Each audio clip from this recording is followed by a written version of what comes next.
Crystal Craven, a singer, a songwriter, and a worship leader who's passionate about sharing what God inspires. And this is your weekly devotional.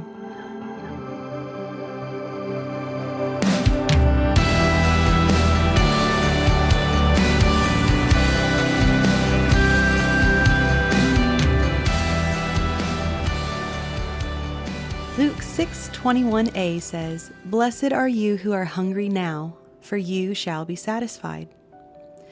As Jesus continued on in the Beatitudes, he again speaks in this simultaneous, literal and figurative manner.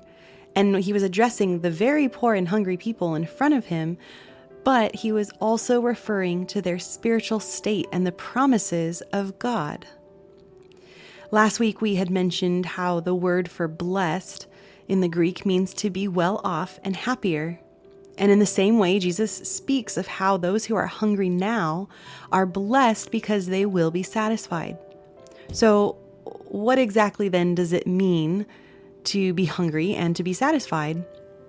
Well, the word hungry in the Greek, peinaō, means to be needy, to famish, or to figuratively crave.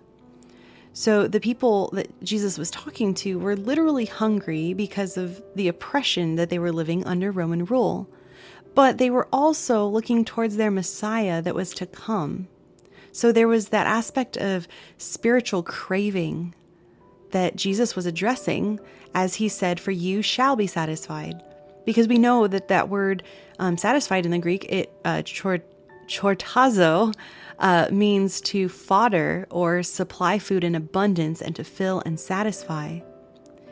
Now, it's really interesting and actually really cool because to fodder animals is directly relating to Jesus being our shepherd and him feeding us himself as we commune with him. And in that we find full satisfaction. And then also when we look at Matthew 6, it gives insight to two needs that God says he'll take care of, which are food and clothing. We know he never promised houses or cars or things like that. He actually said the exact opposite in Matthew 8:20 when he said, "Foxes have holes and birds of the air have nests, but the Son of Man has nowhere to lay his head." And he said that in response when someone told him that they were going to follow him wherever he went. So we know that, we have wants or desires in the world, but we're not promised those being fulfilled, but we are promised that he will take care of our food and our clothing. And then he also promised an abundance and eternal life for everyone who gives up houses and family and land for his name, which he mentioned that in Matthew 19:29.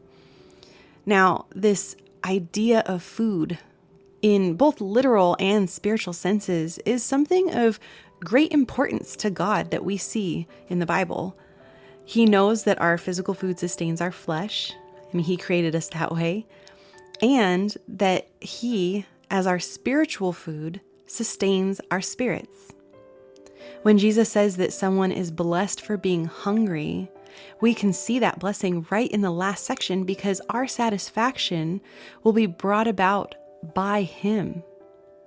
He will physically and spiritually feed us. And that is a true blessing from our loving Creator and Father. So today, if you're feeling just spiritually starved, I really want to encourage you to sit at his feet and just be blessed as you eat of the word that he gives you. I promise you, if you do that, you will be satisfied.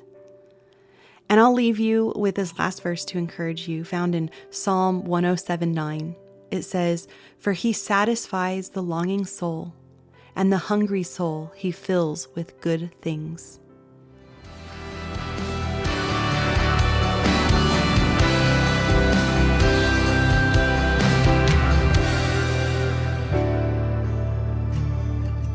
For blogs, written devotionals, and originally written songs, visit crystalcravenmusic.com, and that's Crystal with a K.